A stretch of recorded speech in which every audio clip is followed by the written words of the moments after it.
어, 시작을 하면서 드리고 싶은 얘기는 이제 관심이 없을 시기도 있을 거고 되게 심하게 이런 거에 빠질 때도 있는 것 같고 그 다음에 좀 중간 지점을 찾아가는 시기도 올 거라고 생각하고요. 저도 그런 의미에서 아주 바닥이었을 때 인도로 가겠다 마음을 먹었고, 인도에서 뭔가 다른 방향으로 좀 세상을 볼 수 있다는 거를 알게 돼서 돌아왔고, 그 다음에는 부터는 계속 업다운을 겪었던 것 같아요. 이제 저도 처음에 이제 음식으로 건강을 찾았다 보니까 채식에 엄청 집착을 하고 채식 공부를 하고 2년간 막 이런 완전 채식을 되게 철저하게 실천도 해보고 그랬다가 좀 밸런스가 무너진 것 같아서 다시 좀 느슨하게 해보고 이런 되게 많은 과정을 거쳤고 그런 면에서도 음식에 대해서 많은 공부를 해볼 수 있었던 것 같아요. 그냥 현대의학적인, 영양학적인 관점도 해보고, 사찰 음식 뭐 공부도 해보고, 뭐 마크로비오틱이라는 데도 공부를 해보고, 진짜 음식에 관해서는 공부를 다 하면서 가장 중요하게 기준으로 잡았던 건 이제 제가 공부를 한 게 이제 아유르베다이다 보니까 이 기준으로 뭔가 좀 판단을 잘 할 수 있는 기준이 생겼던 것 같아요. 아, 이게 이렇게 바라보면 저 사람의 의견도 일리가 있고 그런 의미에서 보면 이제 사찰 음식도 좋은 점이 있고 마크로비 음식도 좋은 점이 있고 요즘 유행하는 게 왜 유행하는지도 좀 알게 되는 부분이 생기더라고요. 그래서 좀 이 확실한 가운데 가지고 갈 수 있는 기반을 잡는 데는 이 아유르베다의 것이 굉장히 좋았다라고 좀 자신 있게 말씀드릴 수 있을 것 같고 그 안에서 단순히 아유르베다가 뭐 음식만 강조하는 것이 아니라 뭐 수면 습관이나 마음 습관에 대한 강조도 항상 했기 때문에 이 균형이 저에게도 굉장히 도움이 됐던 것 같아요. 특히나 이 마음 습관에서의 서포트가 음식을 건강하게 먹고 또는 유지하는 것에 굉장히 큰 역할을 할 거라는 거. 식단의 보존을 하는데 사람들이 왜 이렇게 먹어야 하는데 그렇게 먹어야 하는 거 아는데 어려울까의 부분이 분명히 이제 그 마음 습관에서의 그 백업이 얼만큼 되냐라고 생각을 해요. 그래서 음식을 단순하게 먹는 행위라고 보기보다는 진짜 인생 자체에서 좀 들여다볼 수 있는 도구라고 생각을 합니다. 그럼 한번 시작을 해보겠습니다.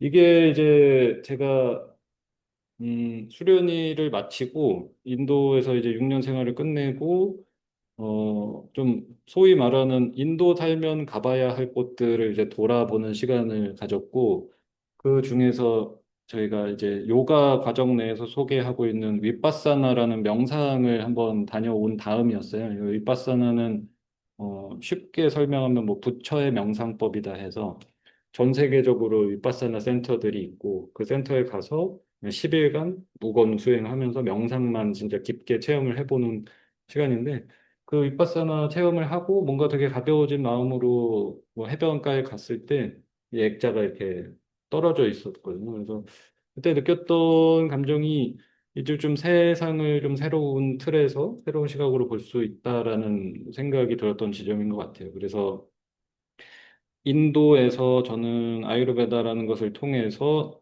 저라는 사람에 대해서 좀 잘 알 수 있었던 시간이었다고 생각하고 주변에 이제 제가 초창기에 일을 시작하면서 사람들이 제가 전달하는 내용에서도 이제 관심을 가지신 분들이 나도 인도에 가면 좀 이렇게 될 수 있을까라는 질문들을 많이 주셨는데 그분들께는 항상 같은 대답을 드려요.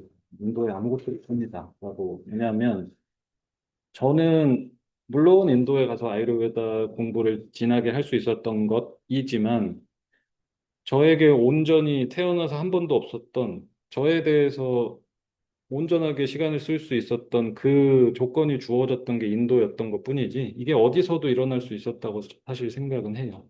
물론 아유르베다도 요가도 명상도 너무 자연스러운 환경이기 때문에 더 좋았던 것은 맞지만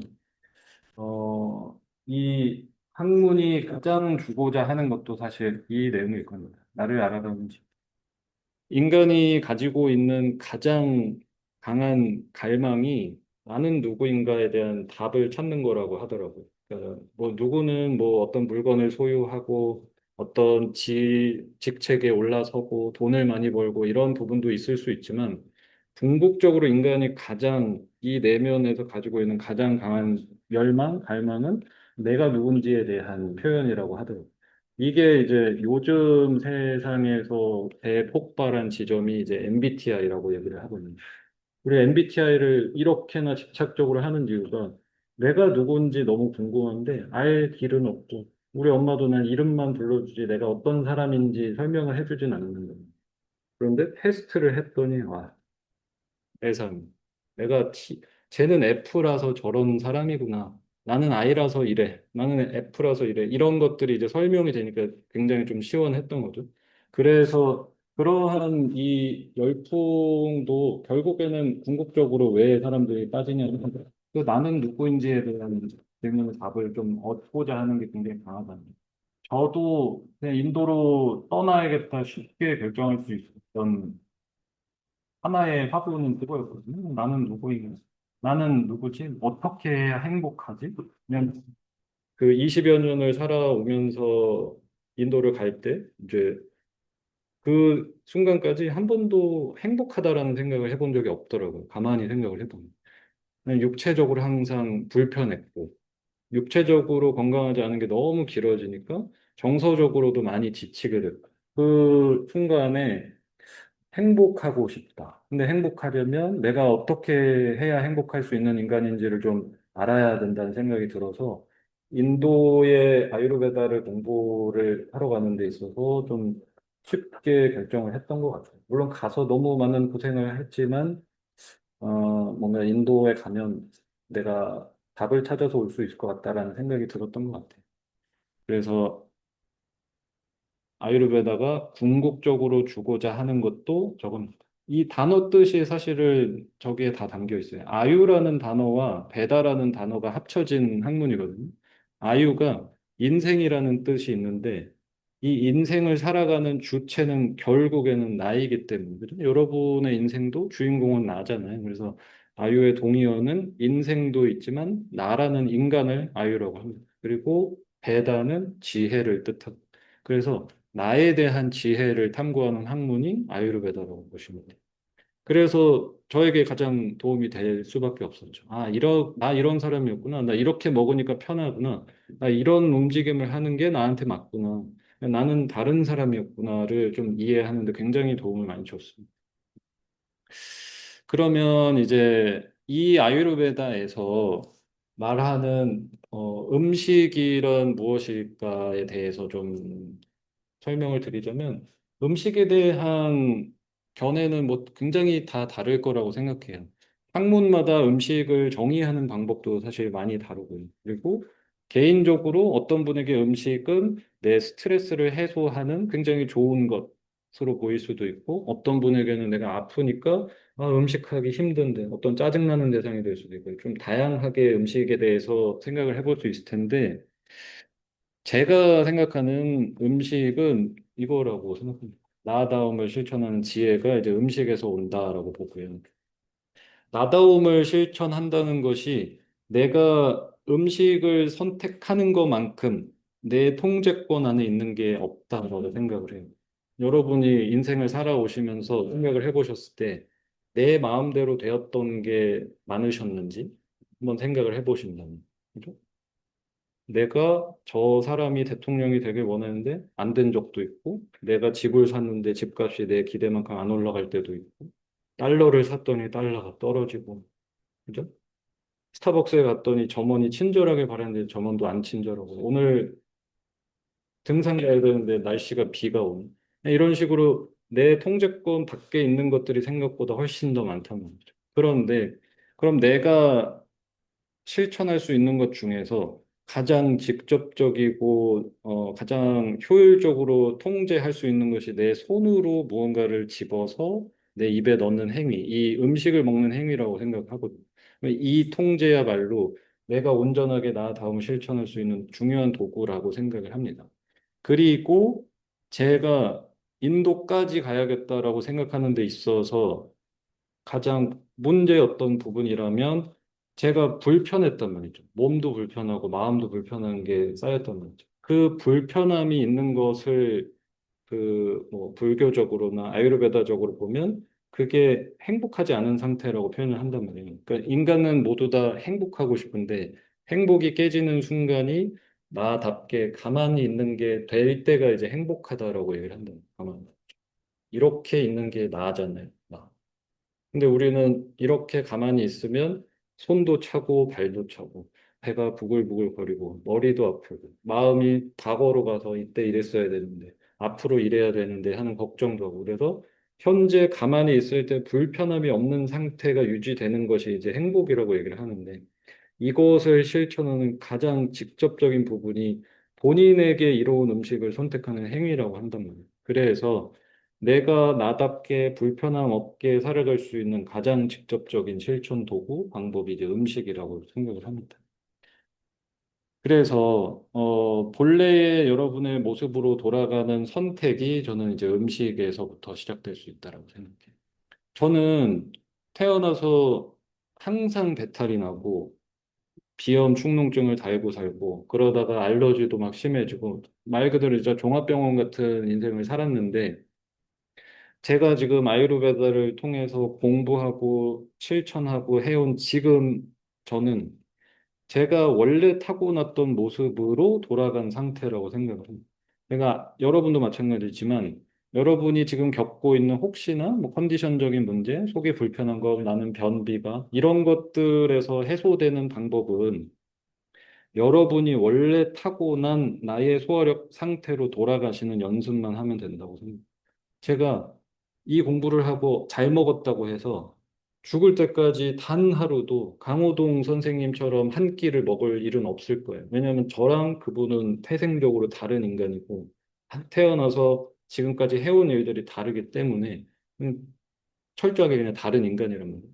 하지만 저는 항상 아프고 비염 축농증에 시달리다가 지금은 그렇지 않게 된 이유가 제가 원래 타고났던 성질대로 돌아갈 수 있었기 때문이에요. 그럼 그 수준을 저는 평생 유지하고 지키는 노력만 하면 되는 사람입니다. 그래서 결론적으로 안 아플 수 있는 방법은 내가 타고난 것을 존중하는 식습관을 가져가시면 내가 할 수 있는 정도에서는 이 괴로움, 불편함, 질병은 발생하지 않는다는 거예요. 그래서 음식을 한번 나에게 맞게 시작을 해보시면 불편함을 해소할 수 있고 그 정도는 다른 사람과는 조금 다를 거예요. 어, 저도 억울할 시절이 있었죠. 나도 쟤처럼 그냥 이런 거 공부 안 하고 요리 안 하고 막 먹는데 편한 애처럼 살고 싶은 그런 생각도 해본 적이 있지만 저 친구랑 저랑은 너무 다른 사람이에요. 그죠? 이 사람이 태어나기 위해서는 어머니, 아버지가 평생 먹고 살아온 것에 유전 정보를 더해서 이 사람이 태어난다. 그리고 이 사람은 부모의 습관도 담고 태어나서 자기가 원하는 대로 먹고 살고 생각했기 때문에 지금 지점에 와서는 정말 유니크한 사람이 돼 있다는 거예요. 이 사람이 먹어서 편한 거랑 제가 먹어서 편한 거는 완전히 다른 거일 수 있다는 거죠. 그래서 누구나 다 할 수 있다. 다만 이제 본인이 원래 타고난 것을 알고 존중하는 습관을 기르시는 게 이 아유르베다에서 말하는 가장 중요한 포인트라고 생각을 해요. 그래서 가장 중요한 게, 여러분이 타고난 균형점을 찾는 게 가장 중요하다고 생각합니다. 타고난 것을 먼저 알아야 됩니다. 제가 태생적으로 다른 사람보다 위장의 상태가 축축한 사람이니까 저는 이 상태를 맞춰서 음식을 먹었으면 인도까지 가지 않을 수 있었겠죠. 그럼 이걸 알면 같은 음료를 한 잔을 마시더라도 저는 변을 묽게 불 테고 이 사람은 그렇지 않을 수 있단 말이죠. 이 정도로 나의 기본값, 디폴트 값은 누구나 다 다르다. 그래서 이거를 내가 어떤 상태로 태어난 사람인지, 소위 말하는 나의 타고난 체질이라는 게 무엇인지를 좀 이해를 하신다면, 거기에 맞춰서 식단을 변화시키고, 나에게 맞는 운동을 하고, 나에게 맞는 생각 구조를 가지신다면, 충분히 편하게 살 수 있다. 내 균형점을 찾는 게 이제 핵심이라는 거죠. 옆에 보시는 이 세 가지는 이제 아유르베다에서 가장 적극적으로 활용하는 도구라고 보시면 되는데 도샤라는 개념이 있습니다. 우리 인간이 타고나는 세 가지 도샤라는 것이 있고요. 이 세 가지는 나만 타고나는 것이 아니라 자연적으로 있는 모든 것들도 이 세 가지 도샤로 구성되어 있다고 합니다. 즉, 만물, 인간과 자연 모두를 이렇게 빚어서 만들 때 이 세 가지를 가지고 빚어서 만들었다는 개념인 거예요. 그러면 예를 들어서 저는 삐따가 가장 많이 들어가고 그 다음에 바따를 붙이고 까파가 굉장히 적게 들어간 인간으로 태어났어요. 이런 사람이다 보니까 저는 여름만 되면은 이 불과 같은 성질들이 올라가기가 훨씬 쉬워지는 인간이 되고, 그래서 겨울로 넘어갈 때 건강에 가장 취약해진, 그럼 저는 이때 저에게 맞춰서 음식 변화를 아주 잘 해야 되는 사람이거든요. 이러면 내 안에 삐따와 바따, 소위 말하는 체질로 얘기할 때 저는 삐따 바따 체질이라고 하는데, 제가 삐따 바따 체질이기 때문에 음식 선택을 할 때 이 재료 안에 삐따와 바따의 성질이 많은 것을 먹으면 저는 다른 사람보다 훨씬 빨리 이쪽의 증상을 느낄 수 있어요.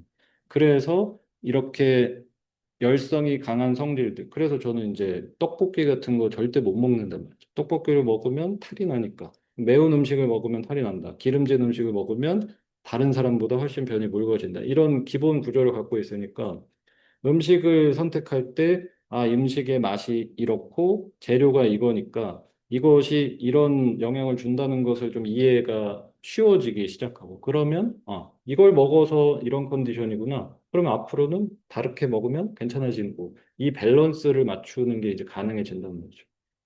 하지만 이게 어려운 점은 이거는 한번 예전에 뭐 유행했듯이 한의원에 가서 A4 용지에 체크를 막 하면은 이만큼의 종이를 주면서 돼지고기 먹으면 안 되고 부추는 좋은 거고 고추는 나쁜 거고 이렇게 받는 게 아니라요. 이거를 계속해서 변형을 주셔야 돼요. 왜냐하면 우리는 나이를 먹으니까 시간에 따라서 성질 변화가 계속 일어난다는 거죠. 나이도 변하고 하루 중에도 아침, 점심, 저녁, 그다음에 봄, 여름, 가을, 겨울, 어린이에서 중반부에서 노년 이 사이클로 계속 변화하거든요. 일정한 패턴으로. 이 패턴에 맞춰서 변화를 하는 법을 배우시는 게 아유르베다라고 생각해요. 그래서 아침에 먹어서 좋은 거랑 저녁에 먹어서 좋은 게 달라지고 그 와중에 내 체질에는 온도가 따뜻한 게 맞고 차가운 게 맞고도 정해지고 이런 식으로 바뀝니다. 그렇게 해서 계절에 따라. 그래서 내가 많이 타고난 계절이 되면 미리 좀 식단을 바꿔주시면 훨씬 더 수월하게 지나갈 수 있어요. 이런 식으로 내가 타고난 것과 시간의 흐름을 잘 결합을 해서 계속해서 바꿔주십니다. 내 체질에는 이거 나쁜 음식이라는 개념이 아니라 지금은 나에게 이게 안 맞을 수 있는 시기가 있고 나중에 부족한 시기가 오면 또 취할 수도 있는.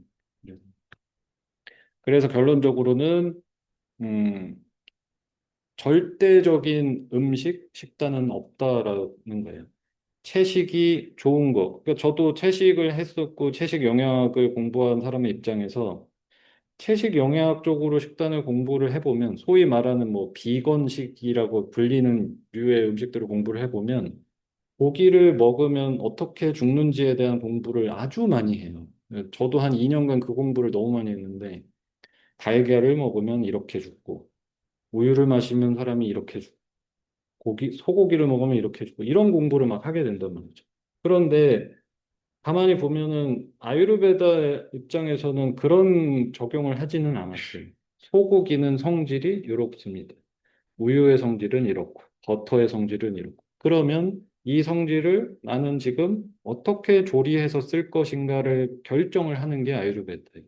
좋고 나쁨이 없다. 그죠? 이래서 좀 균형 맞추기에 아주 탁월한 학문이라고 생각합니다. 그러면 이제 지금 말씀드리는 것처럼 마치 뭐 현대의학적인 접근이 틀렸다처럼 비춰질 수 있어서 어떻게 좀 이해를 해주셨으면 좋겠냐면 관점이 굉장히 다르다. 어디서 음식을 들여다봤냐 차이라고 생각해요. 현대의학과 아유르베다의 차이. 예를 들어서 눈앞에 사과가 있다라고 생각을 해보세요. 이 사과를 놓고 해석하는 방법이 현대의학이랑 아유르베다랑 좀 다르다는 거죠. 현대의학은 딱 사과를 놓으면 이제 현미경을 댑니다. 사과 주인공 포커스 딱 들어가서 영양소, 폴리페놀이 이만큼 있고 플라보노이드 있고, 아, 요건 항산화 물질이 풍부한 것. 이렇게 되면 사과를 먹으면 인간에게 항산화력이 늘어나서 노화에 방지하는 데 좋다라는 결론이 나오죠. 그러면 답이 나왔죠. 사과 많이 먹어라. 사과 많이 먹기 힘드시죠? 저희가 이거를 쫙 짜가지고 많이 드시게 했어요. 또는 이걸 고립시켜서 비타민 C도 더 넣어가지고 알약으로 만들었습니다. 이 형태로 가는 게 음식이 가진 영양소와 성질이 어떤 효과를 주는가로 가는 게 현대의학이라면 아유르베다는 이제 이 카메라를 현미경을 반대로 뒤집는 거예요. 나를 보는 거죠. 나의 현재 소화력으로 이 차갑고 건조하고 신맛을 가진 사과 지금 먹어도 되나? 이거를 판단하라고 합니다. 그러니까 지금 내 소화력. 그러니까 예를 들어서 아침에 먹는 사과가 금과 같다. 오케이인데 나는 아침에 슬로우 스타터예요. 전날 먹은 것도 소화가 잘 안 되는 사람, 소화력이 느리게 올라오고 손발도 차가운 사람. 이분이 이 아침에 먹는 금을 계속해서 드시면 오히려 내 에너지가 여기에 소비를 하면서 하루 종일 컨디션 저하를 일으킬 수도 있는 문제입니다. 그래서 항상 아유르베다가 보는 방식은 눈앞에 있는 걸 보고 내 소화력이 지금 이걸 감당할 수 있느냐를 판단을 하는 거예요. 이래서 아프면 우리가 죽을 먹는 것, 이 원리가 그냥 쉽게 설명이 되는 거예요. 내가 지금 아픈 이유는 소화력이 망가졌기 때문에 몸에서 소화, 흡수, 대사 처리가 잘 안 된다. 그러면 지금 내 몸이 할 일은 이 상태를 회복시키기 위해서 많은 노력을 해야 된다는 거죠. 그런데 이때 외부에서 자꾸 차갑고 단백질도 풍부하고 막 오메가3도 풍부하고 좋은 거를 막 넣어준다고 생각을 해보시면 안 그래도 소화 대사가 불안정하고 떨어져 있는데 이것들을 소화하기가 버거워진다는 거죠. 그래서 최소한의 공급만 해주는 거예요. 물을 많이 넣고 열을 조리를 충분히 해서 많이 소화가 진행된 음식을 넣어주게 되면 우리가 소화시키는데 에너지를 조금 쓰고 나머지를 빨리 회복시키는 데 쓰라는 거죠. 이런 원리로 생각을 해보시면 돼요. 그래서 무엇을 먹을 것인가를 결정하실 때 어떤 관점으로 보느냐를 항상 생각해 보십니다. 그래서 제가 하는 방식은 컨디션이 좋은 상태면 이거를 좀 생각을 해보고, 현대의학에서 말하는 어디에 좋은 거, 영양소 좋은 거를 생각을 해보지만, 여기에서 컨디션이 조금 내려가기 시작한다? 그러면 이제 이거는 아예 저는 지우거든요. 이게 어디에 좋다, 영양소가 뭐가 좋다를 지우고, 어떻게 내 소화력 다시 건강하게 만들지를 이제 실천하는 거죠. 이런 식으로 가시면 음식으로 반드시 효과를 보실 수 있다. 그런데 대부분의 분들은 이제 반대로 가죠. 건강을 망쳤으니까, 간이 안 좋아졌으니까, 간에 좋은 거 뭘 먹어볼까? 배탈이 났으니까, 나는 설사를 자주 하니까, 설사에 좋은 거 뭘 더 먹어볼까? 그죠? 감기에 걸렸으니까, 감기에 좋은 거 뭘 먹어볼까? 두통이 심할 땐 뭘 먹어볼까? 지금 다 더하기예요, 사실. 근데 내가 컨디션이 무너져 가는 상황이면 뭘 뺄까를 더 많이 생각하셔야 됩니다. 지금 이 증상을 일으키는 게 뭘까? 그럼 이제 그만 먹어야 되는. 난 회복해야 되니까. 이게 이제 올바른 방식이라. 이게 아유르베다 현대에게 가진 좀 큰 차이라고 좀 생각을 해요. 그래서 이제 사람들이 가장 많이 관심을 갖는 요즘에 이제 어떤 식단이 유행하는지도 굉장히 관심들이 많잖아요. 왜냐하면 제가 일 시작한 이유만 해도요, 지금 한 6년 차가 됐는데, 그 안에 벌써 유행했다 사라진 식단이 수두룩합니다. 홀푸드 다이어트, 전체식, 과일식, 그다음에 황제 다이어트, 키토제닉, 뭐 저탄고지, 간헐적 단식 계속 나왔다 들어갔다 나왔다. 이 시기에 나오는 거. 노니가 세상에 하루에 한 잔을 마시면 염증을 낮춰주려고 해서 노니가 미친 듯이 팔렸다. 크릴 오일이 팔렸다. 뭐가 팔렸다. 지금 생각해 보시면 다 없어졌어요. 왜냐하면 유행했다가 소비 우르르 하고 효과 없으면 사라지고 다음 거 나오고 이 사이클 항상 가고 있다는 거예요. 그래서 식단이 유행이 어떤 거를 하고 요즘 유행하는 영양제가 뭐고에 대해서는 저는 진짜 과감하게 그냥 아예 관심을 끄셔도 된다. 왜냐하면 그때나 지금이나 예전에 아유르베다 경전 쓰일 때나 지금이나 하나같이 달라지지 않은 건 인간의 소화력은 그대로거든. 인간의 몸이 할 수 있는 능력치는 그대로인 상황에서 계속 이 다이어트가 최적이다. 이게 최고다. 이 영양소가 최고다. 이거를 반복하고 있다면 아무리 유행이 지나가도 인간의 치유 회복력은 그대로예요. 그렇기 때문에 집중할 거는 나지. 사실 외부에 있는 정보에 집중하시는 거는 저는 좀 잘못된 방식이라고 생각을 합니다. 바뀌지 않는 게 있어요. 세상이 아무리 좋아지고 AI가 나와도 자동차가 하늘을 날아다녀도 바뀌지 않을 것은 내 소화력은 원래 태어난 그 수준을 계속 가지고 해요. 얼만큼 망치느냐에 따라서 낮아졌다. 존중하면 정상이 됐다. 이걸 반복할 거예요. 저희 아버님은 이제 그 현대의학을 전공하신 전문인데 피부과 선생님이신데 이분에게서 저도 굉장히 많은 거를 배웠어요. 아유르베다가 이런 거야라고 소개해 주신 분이기도 하고 어, 병원에 이제 요즘에 가장 유행하는 레이저가 뭐가 있을까요? 뭐 이주란인가? 뭐 그런 것도 있고 뭐 쏘면 굉장히 아픈 거 뭐 유행하는 거 있잖아요. 그리고 한 10여 년 전만 해도 뭐 흉터 있으면은 프락셀 레이저를 받았어. 지금은 또 고주파 레이저가 나와가지고 뭐 실펌이라는 레이저. 자동차 세대, 독일 3사의 자동차 세대가 바뀌는 것처럼 장비도 막 계속 최첨단으로 바뀌고 있어요. 그런데 이 장비가 계속해서 발전하고 바뀌는 와중에 안 변하는 거 똑같습니다. 인간 피부 재생력은 거기 한계치가 딱 정해져 있기 때문에 아무리 좋은 레이저로 쏴도 흉터를 제거할 수 없고 아무리 좋은 레이저를 쏴도 기미를 없앨 수 없단 말이죠.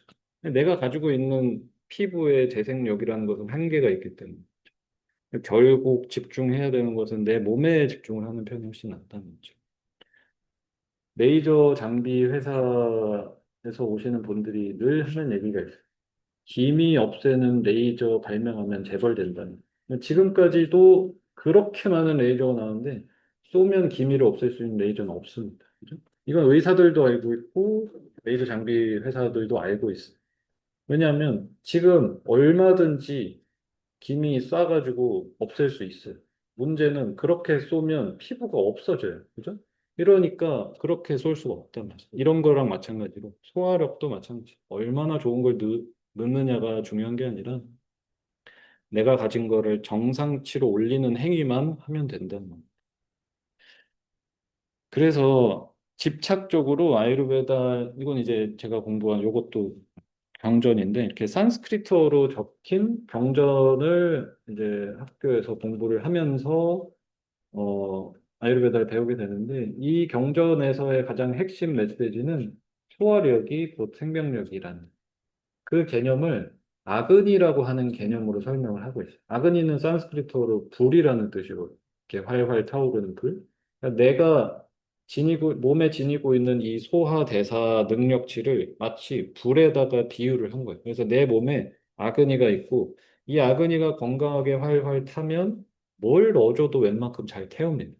그래서 소화력이 튼튼한, 장이 튼튼하게 태어나신 분들이 웬만해선 질병에 잘 노출이 되지 않는 이유는 아그니가 강하면 뭐가 들어와도 웬만하면 잘 태우니까. 그래서 소화력을 어떻게 다스리느냐가 건강의 핵심이라고 얘기를 하고 있습니다. 마치 이렇게 만져보시면 여러분이 지금 느끼실 수 있는 게 이게 아그니, 따뜻한 느낌 있죠? 이게 그래서 내가 느낄 수 있는 아그니, 즉 생명력과도 같다. 그래서 생명이 다한 사람, 시체를 만져보면 차갑게 식어 있잖아요. 이거를 저희는 아그니가 소멸한 상태라고 본단 말이죠. 그리고 고전 현대의학의 시초가 되는 서양의학에서도 똑같은 얘기를 했었어요. 죽음은 잠에서 시작된다고 얘기를 했어요. 그만큼 이 소화력을 다스리는 것이 건강의 핵심이었어요. 저는 안타깝게 보면 안타깝게도 아무거나 막 먹어도 타는 소화력으로 태어나질 않았기 때문에 어떻게 해야 편안한지를 이거를 인도까지 가서 공부한 다음에 알았지만 여러분들은 그냥 인도까지 가지 않으셔도 쉽게 생각보다 쉽게 찾을 수 있다. 내가 어떤 것을 넣어주면 내 소화력이 감당할 수 있는지. 다만 그게 좀 지루할 수도 있어요. 나도 이렇게 짜릿한 거 먹고 일 끝나고 치킨에 맥주 칵 때리면서 이 기분 느끼는 거 좋고 이런 거를 못 하면 보상으로 한 2, 3일은 불편해야 되는 사람일 수도 있단 말이에요. 저는 이제 그런 사람인 거고. 그런데 제가 식단에 대해서 엄청 철저하게 했다 느슨하게 해봤다가 지금 계속 과도기를 거쳐서 지금도 마찬가지로 계속해서 조절해 나가고 있는 상태인데 한 가지 확실한 사실은 어, 모든 사람이 비슷하게 먹고 있고 모두 다 그냥 막 먹는데 편안한 사람? 그런 사람은 없는 것 같고요. 제가 존중하는 저의 멘토인 사람들, 제가 닮고 싶어 하는 사람들과 이야기를 해본, 경제적으로 자유를 누리고, 그다음에 본인이 원하는 일을 성취해서 하고 있는 건강한 사람들과 대화를 해보면 똑같습니다. 이 음식에서 즐거움을 찾는 사람은 없었어요. 제가 보기엔. 그러니까 결론적으로 말씀드리면 먹었을 때 짜릿하고 이거지 하는 이 기분이 주는 반작용은 어쩔 수 없이 이것에 대한 보상으로 몸이 그것을 처리하는 데 많은 노력을 해야 된다는 거죠. 그러면 건강하게 일정한 톤으로 살아가는 분들의 공통점은 이렇게 어쩔 때는 기분 따라서 확 즐거운 거 확 찾았다가 꼬꾸라졌다가 이거를 잘 하지 않는다는 거죠. 평상시에도 편안한 것이 오래 유지되고 싶으면 내 생각보다 재미없게 먹어야 될 수도 있어요. 그래서 막 짜릿하게 먹는 거를 좀 버려둘 필요도 있다는 거죠. 그래서 아까 말씀드렸던 것처럼 행복관에 대한 사실은 이야기인데 우리 현대인들이 행복해지는 것이 불가능한 이유에 대해서 이야기를 할 때 행복이라고 하는 거는 괴로움이 없는 상태를 의미하는데 요즘 우리 사람들은 행복이라 하면 즐거움이 영원한 상태를 생각을 한단 말이죠. 그러니까 즐거움이 영원했으면 좋겠으니까 괴로움은 즐거움이 있으면 반드시 따라오는 거라서 사이클이 이렇게 돌아가는 거예요. 근데 지금 너 편안해질 수 있어. 그러면은 어떻게 해야 되냐 하면 즐거움도 조금은 내려놔야 된다. 그런데 나 행복할 거야. 그러면 즐거운 거는 가만히 두고 괴로운 것만 가져가세요. 나 음식 먹어서 즐거운 거는 놔두시고 배탈 나는 거, 손 떨리는 거, 머리 아픈 것만 가져가세요. 하니까 영원히 이 가운데를 갈 수가 없어요.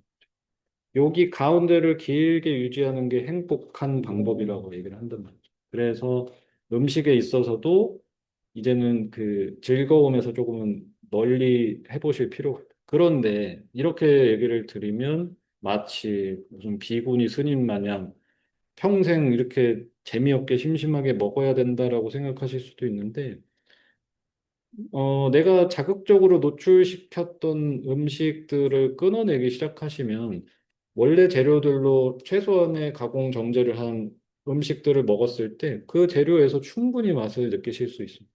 다만 마라탕 먹었을 때 짜릿함 정도는 안 오겠죠. 그죠? 밀크쉐이크에 햄버거 먹을 때의 그 황홀감은 오진 않을 수도 있어요. 하지만 충분히 이 자극적인 것에서 멀어졌을 때 건강한 음식으로 채워주셔도 충분히 맛으로 채워주시는 것은 가능하다는 거죠. 제가 가장 하고 싶었던 부분도 사실 그거였어요. 건강을 지루하게 하고 싶지 않다가 제일 저의 도전 과제였거든요. 왜냐하면 제가 일 시작했을 때만 해도 웰리스라는 단어가 막 시작될 때였는데 그 당시만 해도 웰리스를 하는 분은 딱 정해져 있었습니다. 이렇게 머리가 날아가신 분이 개량 한복을 입고 나서 기체조 같은 걸 한 다음에 앉아서 절밥을 먹는 무건수행. 이게 약간 건강의 모습이었단 말이죠. 근데 이게 너무 재미가 없어 보이는 거예요. 그래서 왜 젊은 감각으로 맛있게 건강식 즐기는 거를 꼭 하고 싶다라고 생각하면서 해오고 있고 그게 충분히 가능하다는 거예요. 자, 그리고 이 아까 처음에 말씀드렸던 것 같은 건데 식습관에 대해서 아유르베다 경전에서 처음으로 언급한 부분이 있습니다. 그 부분이 바로 이 사드 무르타라는 주제에서 식습관에 대한 이야기가 이제 등장을 하거든요. 근데 재밌는 거는 사드는 선이라는 뜻을 가진 단어고요. 선, 올바름이라는 뜻. 옳다는 행위라는 뜻이에요. 그래서 선한 행위라는 항목에서 마치 어떻게 들으면 올바른 도덕적 행위를 다루는 주제에서 처음으로 등장하는 인간이 가장 먼저 해야 될 세 가지 규칙해서 세 가지가 앞으로 세 가지가 나오는데 전부 다 식습관에 대한 이야기. 인간이 태어나서 가장 마땅히 해야 할 올바른 행위들을 정리를 해줬는데 1번으로 하셔야 될 게 식습관에 대한 정리를 꼭 하라는 거죠. 다음에 나오는 항목들은 마음에서 일어나는 욕구에 대한 제어. 저 사람 질투하지 마세요. 때리지 마세요. 이런 얘기 다 나옵니다. 그런데 가장 선행해야 될 것이 바로 이 식습관에 대한 이야기. 이유는 간단한 것 같습니다. 무엇을 먹을지에 대한 선택은 내가 어떤 퀄리티의 삶을 살고 싶은지에 대한 선택이라고 생각을 합니다. 그죠? 아까 말씀드렸던 것처럼 이거만큼 내 통제권에 있는 게 없거든요. 그죠? 내 마음대로 할 수 있는 거, 우리 남편이 지금 내 기분에 딱 해줘야 되는 말, 내 멋대로 할 수 없어요. 저 사람의 리액션, 저 사람의 일하는 업무 태도, 날씨, 증시, 대통령, 아무것도 내 맘대로 안 되는데, 단 하나 가장 직접적으로 가능한 게 내 입에다가 털어넣는 음식과 음료는 어느 지점에서라도 통제를 하실 수 있다. 그래서 이거를 통제를 잃어버리는 순간 이 사람의 삶의 방향은 이제 잃어버리게 된다라는 의미를 담고 있는 거예요. 그럼 첫 번째 습관이 뭐냐? 식습관에서 제일 중요한 것이 이겁니다. 과감하게 말씀드리는데 요리 안 하셔도 되고 치킨 드셔도 되고 뭐 마라탕 먹어도 되고 케이크 먹어도 되는데 제일 중요한 거는 내 소화력 끌어올리는 제일 강한 방법은 소화된 상태를 유지하는 습관을 만드시는 거예요. 이 그래프가 우리가 음식을 먹었을 때 일어나는 변화를 나타낸 건데요. 왼쪽부터 보시면 여기에 이제 식사를 합니다. 그러면 몸에서 글루코스 이 커브라고 해서 당 곡선이 이렇게 올라가죠. 쭉. 그죠? 음식을 먹었으니까 당 수치가 쭉 올라가고 올라가면 인슐린이랑 여러 가지 호르몬을 분비하면서 이 음식의 소화 대사가 일어나는 과정이에요. 그러면 당 곡선이 올라가고 자연스럽게 소화가 되면서 떨어지면 이 구간을 아나볼릭 구간이라고 해서 동화 작용에서 뭔가 몸에 쌓이고 뭉치는 작용이 일어나는 시간이고 이 구간이 지나가면 카타볼릭 구간으로 진입을 합니다. 이게 이화 작용이라고 해서 분해가 일어나는 시간이에요. 이때가 우리가 그렇게나 좋아하는 디톡스가 몸에서 일어나는 시간이라는 거죠. 그래서 우리 인간이 디톡스를 하기 위해서 가장 필요한 것은 식사하고 입을 닫고 가만히 있는 시간을 유지하는 것이 가장 필수적입니다. 디톡스는 ABC 주스를 먹어서 그다음에 뭐 디톡스 주스를 갈아 마셔서 일어나는 게 아니라 입을 닫고 가만히 있으면 일어나는 게 디톡스란 말이죠. 근데 사람은 이걸 못 참기 때문에. 방금 먹었지만 또 먹고 나서 졸리니까 아이스 바닐라 라떼 또 먹어야 되고 좀 지나면은 친구가 또 주면서 이거 건강한 거예요 하면서 하루 병가랑 방울토마토 꺼내고 어디서 온 거 효소도 먹고 이렇게 자꾸 먹으니까 배가 불편하니까 속에 좋은 유산균도 먹어야 돼. 또 요거트도 먹어야 돼. 밥도 저녁에 김치찌개 삼겹살 한 판 때리고 왔지만 양심이 있어서 나는 집에서 또 과일상을 또 차려가지고 이렇게 먹어야 돼. 잠을 또 잘 자야 되니까 조금 이따 잠 잘 오는 차도 한 잔 마셔야 돼. 아침에도 할 게 너무 많아요. 뭐 올리브 오일에 레몬즙도 마셔야지, 뭐 휴롬도 돌려야지, 그죠? 아이스 아메리카노로 잠도 깨워야지, 뭐 할 너무 많죠. 이 구조로 가시면 몸에서는 영원히 디톡스가 일어날 수가 없다.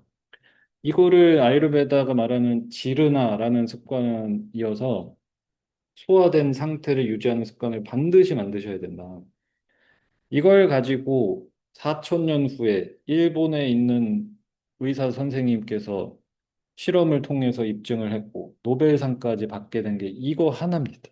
아, 인간이 먹고 나서 입을 닫고 가만히 있으면 오토파지라는 효과가 일어나는구나. 자가포식이 일어나는구나. 이러면 암 환자들이 스스로 치유하는 능력이 극대화된다는 걸 발견을 했어요.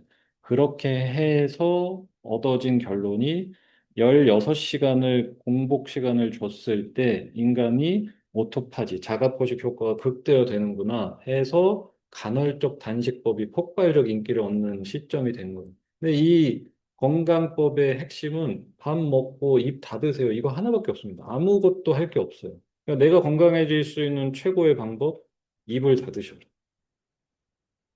아, 내가 그래도 여기에 좋은 거 좀 먹어야겠어. 물은 또 많이 마시라고 했어. 그죠? 이제 또 씻어내야 돼서 보이차 좋은 거 1리터 우려 마셔야 돼. 주스는 좋은 거니까 또 마셔야 돼. 이런 거를 이제 그만하셔야 몸이 회복할 시간을 주시는.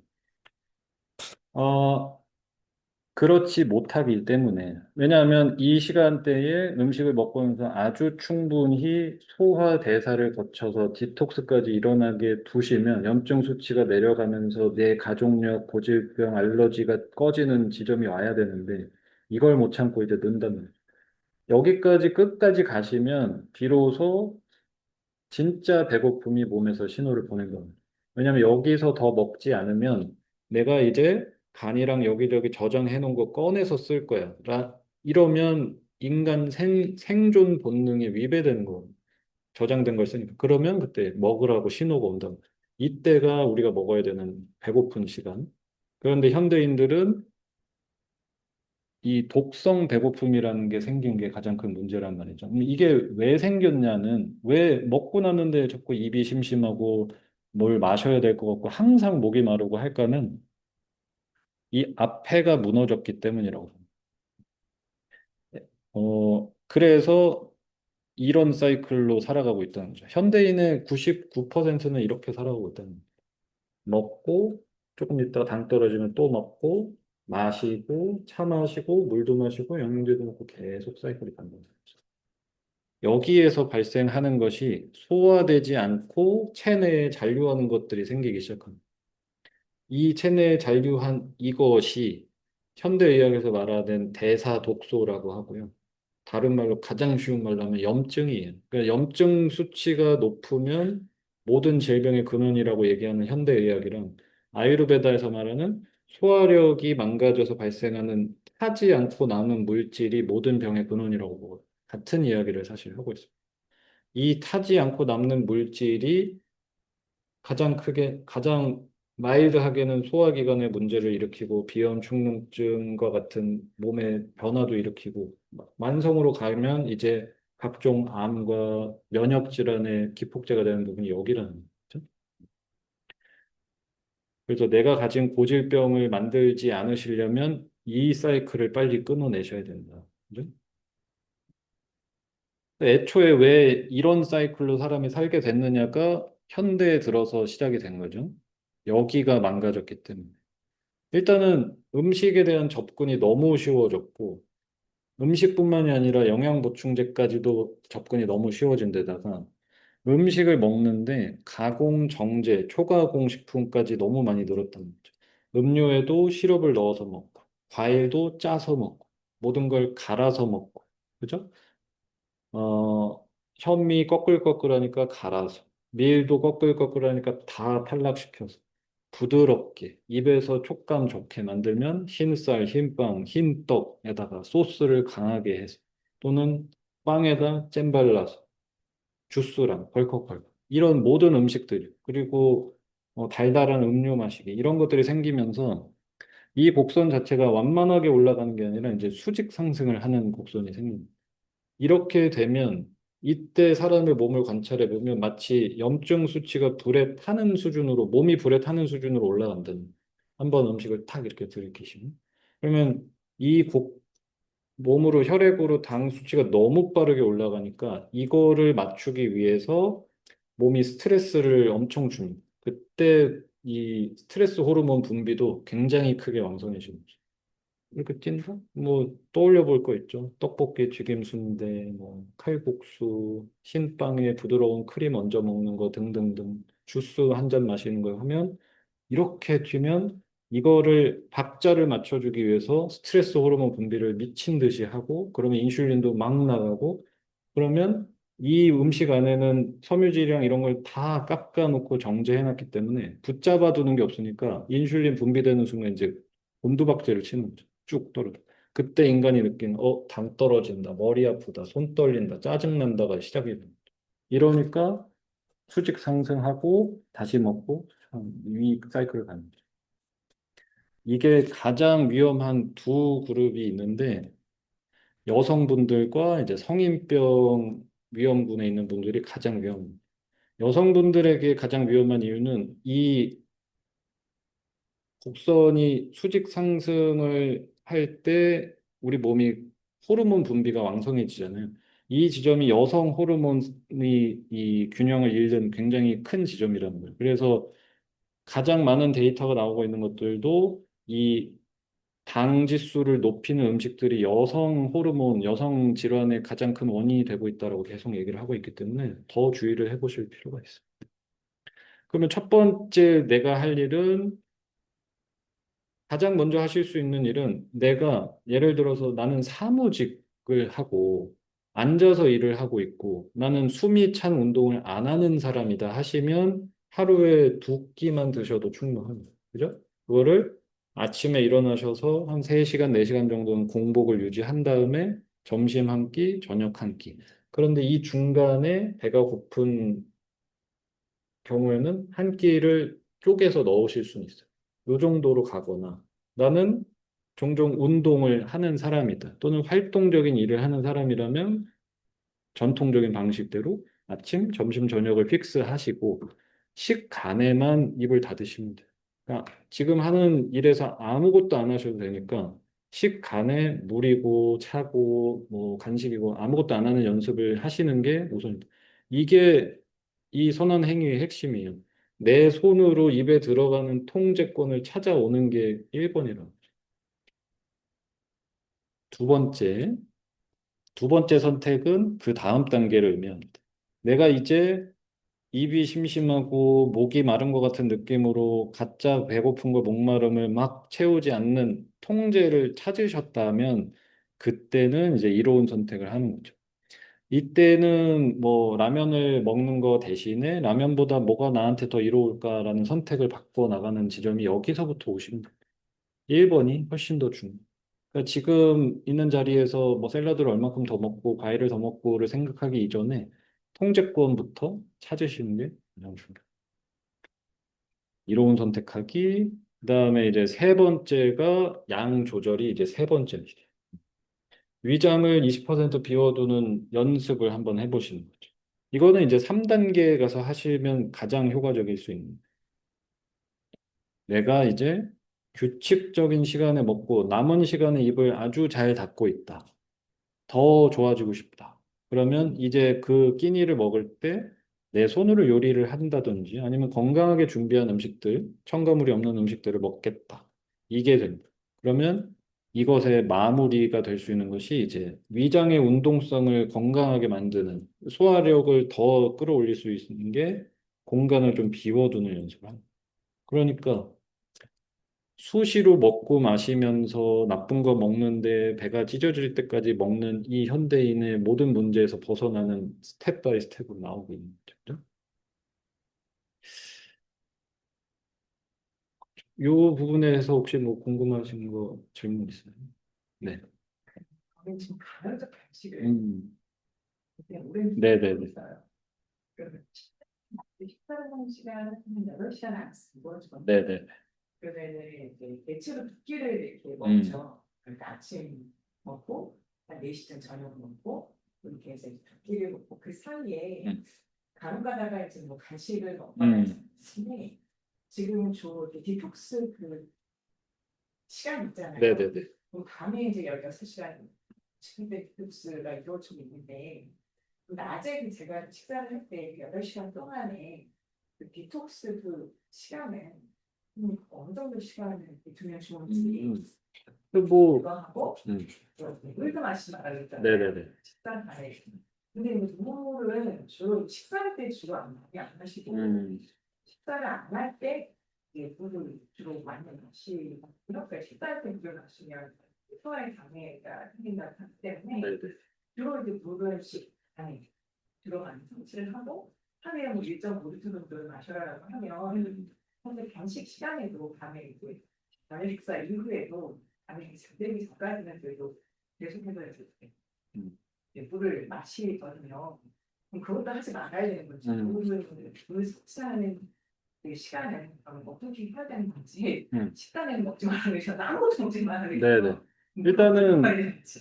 일단은 잘 생각해 보셔야 되는 게 지금 16대 8 그런 간헐적 단식은 과학적인 수치일 뿐이에요. 그러니까 내 몸에서 어느 수준으로 해줘야 편안한 상태를 유지할 수 있는지는 이 시간을 구애받지 않으셔도 됩니다. 8시, 그리고 8시간 내에 세 끼를 먹어도 이 텀이 어떻든 간에 나머지 16시간의 공복이 생기면 이 시간에 세 끼 먹는 걸로는 시간 텀은 크게 중요하진 않아요. 그리고 어, 노인으로 갈수록 간헐적 단식법은 유리하진 않아요. 노인으로 갈수록 나이가 들면 들수록 오히려 그냥 세 끼로 분할해서 꾸준히 채워주시는 게 몸에서 웨이스팅이 일어나지 않게 막는 방법이란 말이죠. 왜냐면 나이가 들어가는데 간헐적 단식으로 근육량을 유지하기란 너무 어렵습니다. 왜냐하면 소화 대사에서 단백질 대사도 현저하게 떨어지기 때문에 어찌 보면 내가 근데 속이 이래야 편하다면 유지를 하시되 그렇지 않다면 새끼로 분할해서 단백질 잘 보충하시는 게 훨씬 좋을 수도 있고요. 나이가 들면. 그리고 우리는 인간의 몸은 컴퓨터가 아니기 때문에 막 시간을 너무 구애는 안 받쳐도 된다. 그 다음에 이제 물을 마시는 것에 대해서는 아주 한 30년도 넘었고요. 한 40년 전쯤, 35년 전쯤에 자료가 하나 떴고 그 자료 안에는 인간이 하루 종일 호흡하고 뭐 소변을 보고 그다음에 뭐 잠을 자면서 그 탈락시키는 수분, 이 소화 과정에 사용하는 물, 이 모든 걸 통틀어서 하루에 인간의 몸에서 뭐 한 2리터 정도의 물이 사용이 된다라는 자료가 한번 나온 적이 있어요. 이것이 이제 이 잘못된 정보의 원흉이 됐습니다. 이걸 보고 마치 의사 선생님들이 하루에 2리터의 물을 꼭 마셔라가 정설처럼 돼버렸는데 이건 의사 선생님들이 한 얘기도 아니고요. 의사 선생님들은 지난 30년간 하나같이 얘기를 했습니다. 하루에 2리터 물 마시라고 한 적이 없다. 이거는 과학적으로 그 정도 필요한 수치이고 이것이 결정되는 얼만큼의 물을 사용하느냐는 이 사람이 평소에 어떤 간으로 음식을 먹는지, 어떤 운동을 하는지, 어떻게 자는지, 입을 벌리고 자는지 이것에 따라서 너무 차이가 크기 때문에 이거를 일반화시켜서 하루에 8잔의 물을 꼭 마셔야 된다. 이런 건 없어요. 물은 목마를 때 마셔라가 그냥 정설입니다. 그러면 내가 목마른 시기가 다 다를 거란 말이죠. 그죠? 그래, 이게 이제 호흡법이나 식사법에 따라서 달라지니까. 여기서 내가 아까 식간에 먹거나 마시지 않아야 되는 이유는 습관적으로 입에다 뭘 주지 말라는 거예요. 그러니까 습관적으로 이걸 자꾸 주시면 입에서는 이 감각 유지를 위해서 계속 목이 안 마른데 목이 마른 것처럼 느낀단 말이죠. 이게 바로 이 주도적인 통제가 안 이루어지는 상황이랍니다. 이래서 물이건 차건 자꾸 식간에도 수시로 입에 갖다 대는 걸 하지 말고 식사 시간에 국물을 이렇게 많이 먹는 식사가 아니라면 따뜻한 물 한 잔을 식사와 같이 곁들이는 정도로 드시고 식간에 목이 마르다 하면 벌컥벌컥 마신다거나 아니면 커피 한 잔을 놓고 계속 시핑을 하면서 먹는 행위를 하지 말고 목이 마르면 요즘 날씨에는 차갑지 않은 물 정도를 입에 좀 머금고 지나가 보고 이런 패턴을 꼭 만드셔야 된다. 여기에서 하지 말아야 될 것이 물을 그래도 2리터 마셔야지라는 개념을 가지고 안 목마른데 계속 넣는 행위를 일단은 쳐내셔야 돼요. 이렇게 생각을 하시면 돼요. 그래서 저의 그 지금 같이 식단을 잘 하고 계신 경우에는 막 식간의 물을 억지로 제한하실 필요는 없는데 하신다면 그 1.5리터에 대한 개념을 좀 버리고 내가 목이 마를 때 내가 조금 축여보고 기다리겠다. 이거를 습관 만드시면 제일 좋을 것 같아요. 그게 제일 중요한 거고. 근데 나는 식단이 무너져 있고 컨디션이 나쁘다. 그러면 이런 분들은 식사 시간으로 먹고 마시는 걸 잘 몰아 넣으셔야 돼요. 그리고 중간에 아예 입을 닫는 연습을 하셔야 입에서 심심하다, 출출하다, 목마르다는 감각이 사라질 수 있으려면 그렇게 하셔야 돼요. 식단 네. 포션이 있어요. 그러니까 음식을 먹을 때 물을 어느 정도냐면 위를 기준으로 위를 4분의 1로 쪼갰을 때 두 칸은 고체로 들어가고 4분의 1칸, 요 칸은 액체로 들어간 이 비율을 맞추시면 됩니다. 그러니까 식사를 할 때 국이 이만큼 있고 당연히 물까지 드시면 훨씬 넘치는 거잖아요. 그래서 식사할 때 한 잔의 물 정도면 충분히 포션은 맞습니다. 이때 마시는 한 잔의 물보다 식간에 드시는 물이 훨씬 더 소화액을 묽게 해요. 왜냐면 나는 기를 모았다가 식사 때 잘 쓰고, 그 다음에 잘 모았다가 쓰고, 이 패턴을 만드셔야지 중간에 자꾸 묽게 한 다음에 식사를 하고, 묽게 하고, 이게 안 좋은 거예요.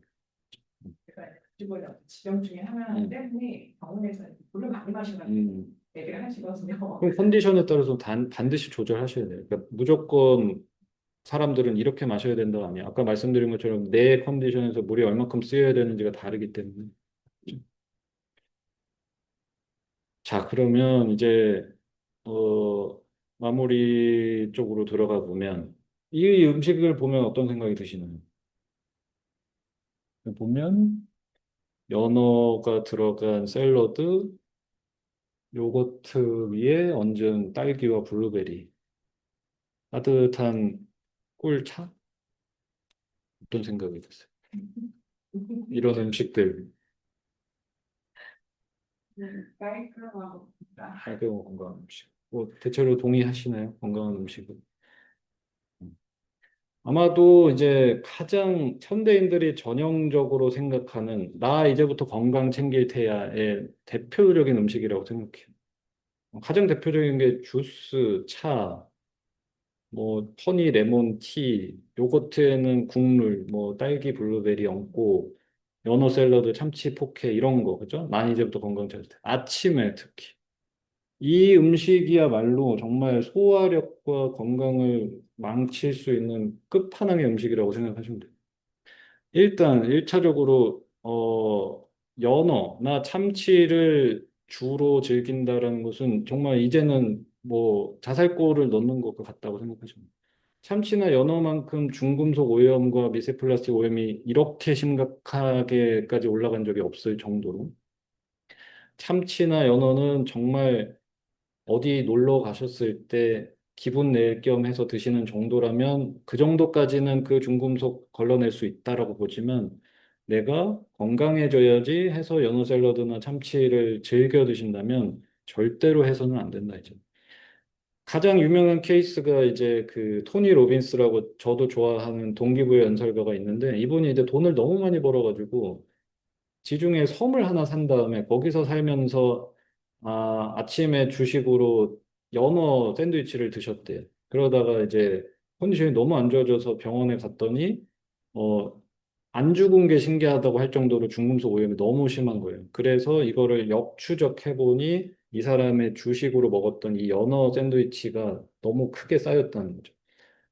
네, 이런 식으로 좀 건강한 음식에 대한 개념을 좀 제대로 배워보실 필요가 있다. 그리고 요거트 또는 우유에 뭐 바나나, 요거트에 과일 넣어서 먹는 것들, 이런 것들은 우유나 요거트에 들어있는 이 단백질인 카제인이 산성의 과일과 만나면 바로 이 자체로 염증을 유발하는 음식이 됩니다. 그래서 이거를 특히나 아침에 소화력 시동도 안 걸린 자는 동안에 노폐물이 여기에 많이 쌓여 있는데 따뜻한 레몬 물이나 생강물 정도를 마셔서 씻어내야 되는데 이때 무겁고 기름진 요거트를 넣으면서 그것도 과일과 남는다. 이게 이제 건강을 잃어버리는 아주 대표적인 음식이라고 생각해요. 그리고 꿀 같은 경우도 음, 그 꿀을 재배해서 먹을 때 그 박스 형태로 보관을 합니다. 꿀을 재배해서 그리고 이제 용기에 담아서 팔 때 이거를 깨끗하게 보이게 하기 위해서 필터링을 하고 열을 가해서 이제 잘 흘러내리게 한단 말이죠. 이때 이제 꿀이 가지고 있는 좋은 성분이 다 파괴되는 것은 물론이고 이제 독성으로 바뀌는 지점이에요, 여기가. 그래서 좋은 꿀을 생산하는 생산자들은 우리 꿀 non 필터드에서 우리 unfiltered에서 필터링 안 했습니다랑 그 unheated에서 가열하지 않았습니다를 표기를 합니다. 왜냐하면 꿀에 열을 가하면 파괴되는 것은 물론이거든요. 이제 독성으로 바뀌기 때문에. 그래서 이런 것들에 대해서 좀 주의를 해보실 필요가 있다. 그리고 거듭 말씀드리지만 건강을 찾고자 할 때는 뭘 더 먹어볼까 보다 뭘 안 먹어야 건강할까를 찾으시는 게 훨씬 빠릅니다. 그래서 이런 음식에 대한 개념을 좀 정리를 해보실 필요가 있습니다. 그래서 잘못된 음식의 조합이 뭔지, 건강식의 개념이 무엇인지를 조금은 좀 공부를 해보시면 내가 알고 있던 것들과는 좀 다른 부분들이 생각보다 많다는 거예요. 요가 선생님들이 저희 수업에 많이 오다 보니까 제일 많이 하는 게 몸 정화할 때 수련 열심히 하면서 보이차 막 1리터 우려놓고 막 하루 종일 마시면서 몸을 씻어내겠다고 하시는데 보이차에 그 어마어마한 중금속을 식간에 넣어가면서 소화력을 망치면서 넣고 있는 그런 분들이 너무 많아서 이런 것도 지구상에서 갈아먹고 착즙해먹고 차 우려먹는 동물은 인간밖에 없거든요. 이 지구상에서 가장 아픈 동물, 인간. 그죠?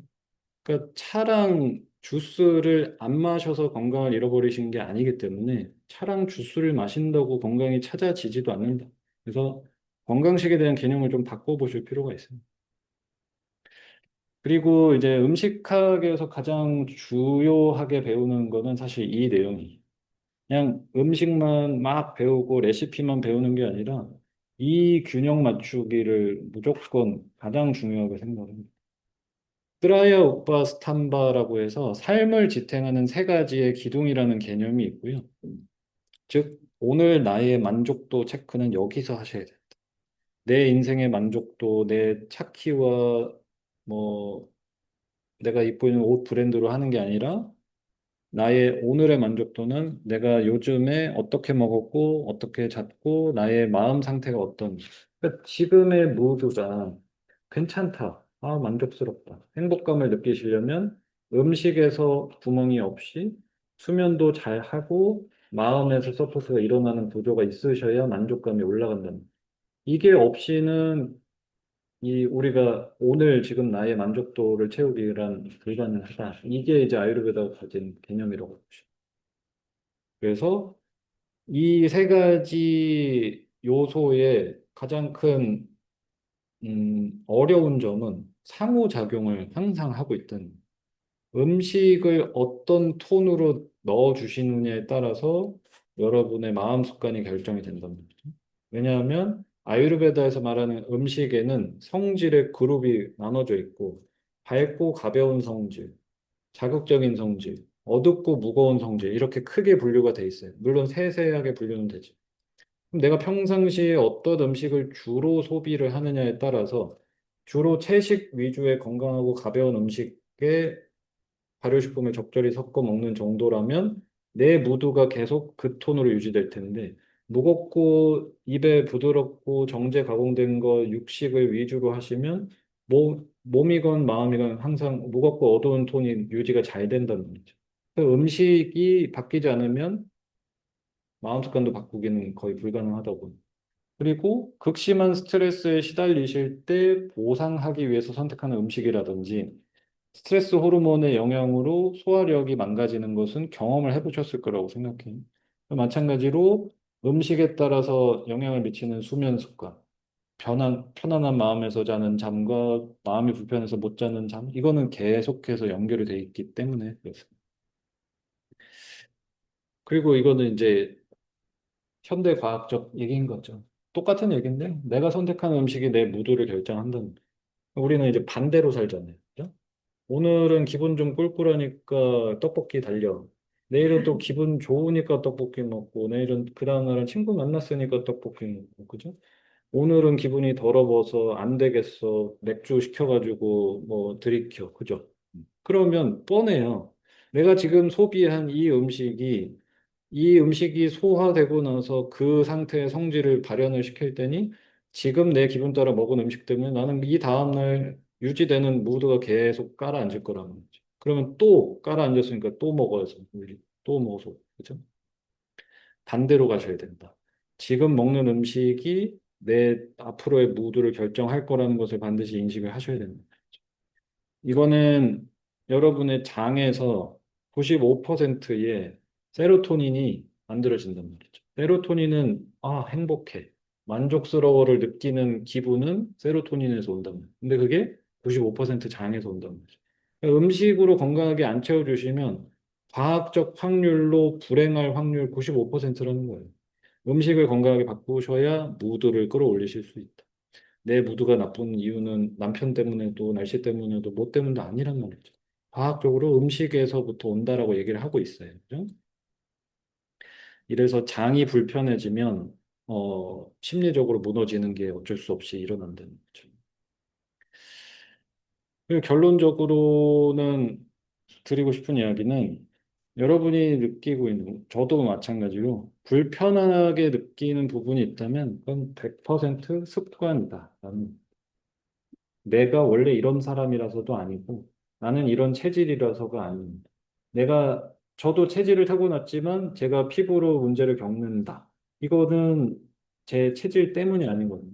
제가 그 후에 만들어낸 습관이 요즘 자는 습관 때문에, 요즘 받은 스트레스 때문에, 요즘 먹은 습관 때문에 내 피부가 뒤집어진 거지.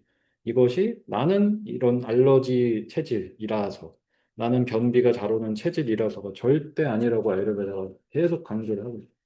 모든 불편한 것은 습관이라는 거죠. 마음이 잘 불편해지는 분들도 똑같죠. 지금. 어떤 상황이 발생하면 호들갑이라는 스위치를 누르는 연습을 1년, 10년, 30년 하신 분이 오늘부터는 이제 호들갑 안 떨 때 하면은 막 누가 스트레스 받는 얘기를 하나 아무렇지도 않지. 이거 안 되거든요. 왜냐면 나 운동을 매번 그렇게 했어요. 이 운동은 아마도 99%의 확률로 따로 살지 않았다면 엄마 아빠가 이런 상황에서는 언성을 높인다. 호들갑을 떤다를 보고 학습을 했을 거예요. 그래서 내 마음의 운동이 이런 걸 보면 슬프다고 생각한다. 어쩔 수 없다라고 생각한다라고 운동을 계속 하시니까 그런 거죠. 이분이 불편하면 바꾸시면 돼요. 마음 습관을. 그죠? 이제부터는 A라는 상황에서는 C라는 반응을 한다라고 연습을 계속 하셔야 된다. 근데 이게 한 번 다짐했어. 또는 유튜브 보고, 이거였지.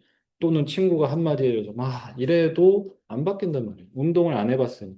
운동을 하시면 바뀐다. 마찬가지로 음식도 운동처럼 계속 바꾸시면 몸의 마음의 톤이 바뀔 거고요.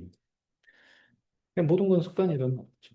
만약에 여기 지금 눈앞에 근육질이 탄탄한 분의 몸을 딱 가지고 있는 트레이너분이 서 있다고 생각을 해보세요.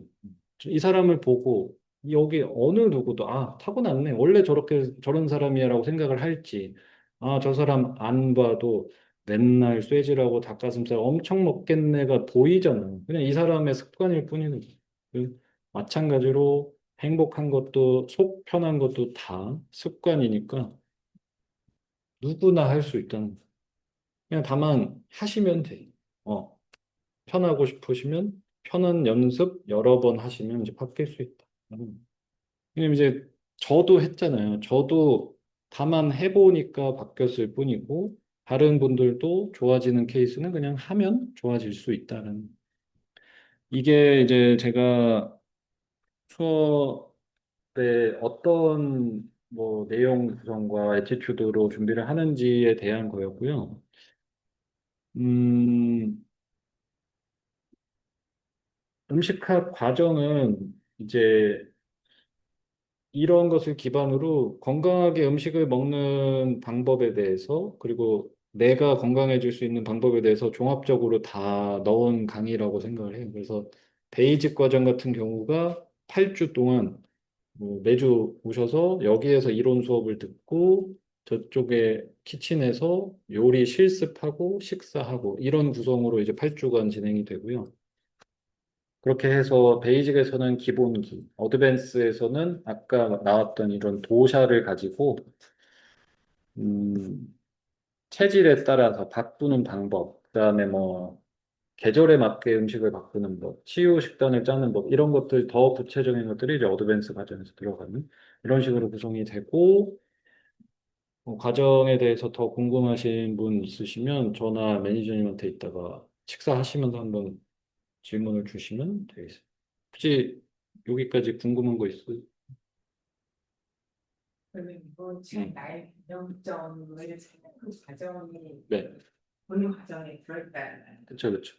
나는 불과 바람 음, 이런 내가 가진 그 성질을 찾는 그 과정을 이제 그 과정에서 네, 한국에 네. 맞게 식단 찾고 이런 베이직 과정에서는 이 도샤라는 언어로 배우진 않아요. 그러니까 베이직 과정은 이 개인화를 하는 방법으로 저희는 과제를 하고 있고, 그래서 매주 어떤 주제에 대해서 배우면 과제를 본인 케이스로 이제 해오시는 거죠. 그러면 다음 시간에 과제 해설하는 데만 거의 보통 한 1시간 정도 저희가 하거든요. 그러면 내가 배운 거에서 아까 예를 들어서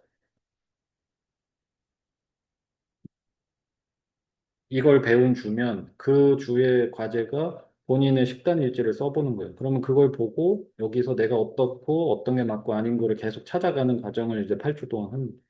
그리고 나서 이제 나는 더 깊게 아유르베다 용어로 이런 것들을 배우고 싶고 그 다음에 여기서 변형을 하는 뭐 계절 식사법이나 이런 것까지 가겠다 하면 이제 어드밴스 과정 뭐 궁금하신 거 있으시면 식사를 하면서 또 생각나시는 거 질문을 해주시면 돼요. 여기까지 하고 키친으로 가겠습니다.